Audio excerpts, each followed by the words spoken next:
You know, there are a lot of things that I strongly dislike in life. I hate people not treating others the way they want to be treated. That's literally fucking elementary. I hate debates with no substance. I don't like people arguing for the sake of just arguing. There has to be a purpose behind your arguing. I hate pickles on my fucking burger. It's a lot of things that I strongly dislike. But the one thing that I want to talk about specifically that I strongly dislike in this video is the fact of things happening for no reason. And I'm specifically talking about Brock Lesnar versus Obafemi number 2. Why did this need to happen? Why was this a thing? And what was the purpose behind it? When Obafemi versus Brock Lesnar was happening before WrestleMania 42, I was all for it because I felt like at the time that was the better feud of all the matches at WrestleMania that was being built up, right? And I feel like majority of you feel the same way. Well, I was a little nervous because I didn't know if they were going to let Obafemi go over Brock because Brock has a history of not putting over black talent. So when Obafemi got the win, I felt rejoiced. I felt like a weight has been lifted off my shoulders. I felt like we were up after that. But when Brock Lesnar took off his boots, his gloves, whatever the fuck, and put it in the middle of that ring at WrestleMania 42, everyone else saw retirement. I saw, oh fuck no. This man's gonna come back. He's gonna challenge Obafemi again and get the dub. Because Brock Lesnar is not going to just take a loss to a black man and leave. That's not what's going to happen.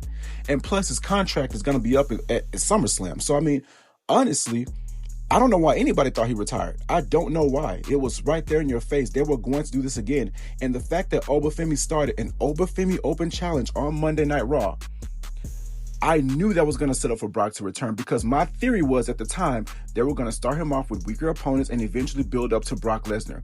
That kind of happened, not in the way that I predicted it, but it ended up being Brock Lesnar nonetheless. So when I saw Obafemi versus Brock Lesnar number 2, I was like, oh shit, they're going to give Brock the win. And my question is, why did Brock need to get a win over Obafemi? Why did he need to get a win over Obafemi? For what? What was the purpose? Just to say Brock beat Oba? You know what, I don't, and I see the comments online saying, well, you guys know it's going to lead to Obafemi winning the third. We don't know that. We don't know that. Knowing this company, they're probably going to give Brock the third win just to give him a good send-off, I guess. I don't know. But number 2 didn't need to happen. You could have left it at Brock losing to Oba at WrestleMania 42 and Obafemi moving on to the King of the Ring tournament. Because you guys do know that tournament is happening right now, right? So my theory is this. If Brock Lesnar versus Obafemi had a number 2 match, they're going to have a number 3 because as soon as they made Brock versus Oba 2, I knew that there was going to be a trilogy. And here's why. Why would you put Brock versus Oba 2 if there's not going to be a 3? Especially since now Brock and Oba are 1-1. They're going to have a trilogy. It's going to happen.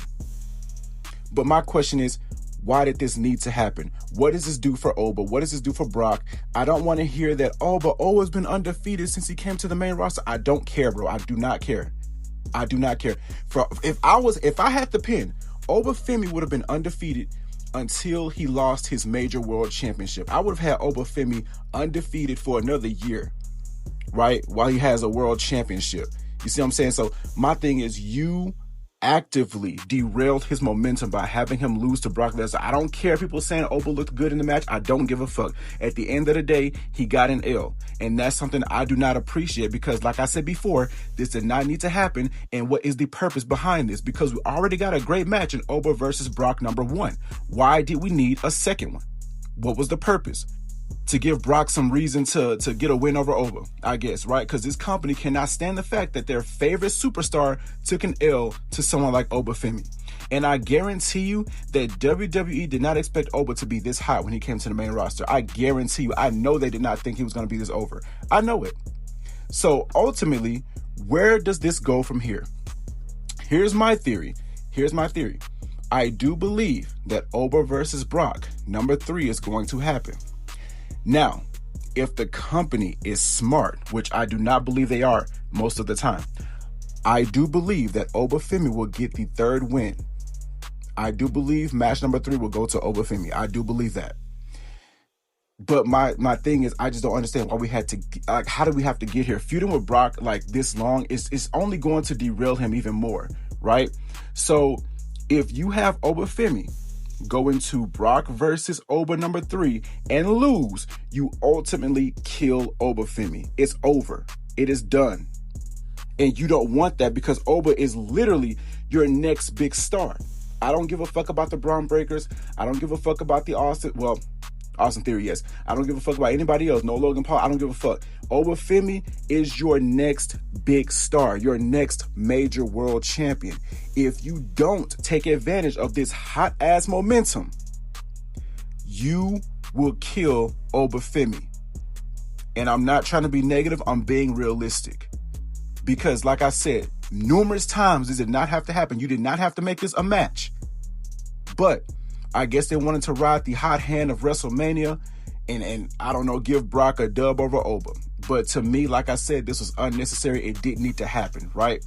So Oba versus Brock number 3 needs to happen. Oba needs to get the W and move the fuck on. Brock can retire and do whatever the fuck he got to do because this man's still in a lawsuit. So if you guys believe that Obafemi versus Brock Lesnar 3 is going to happen and Oba's going to win, let me know in the comments down below. If you think he's going to lose, let me know in the comments down below and why you believe he's going to lose. All right? Make sure you guys like, comment, share, subscribe, turn on your post notifications, and I'll see you guys in the next video. Peace.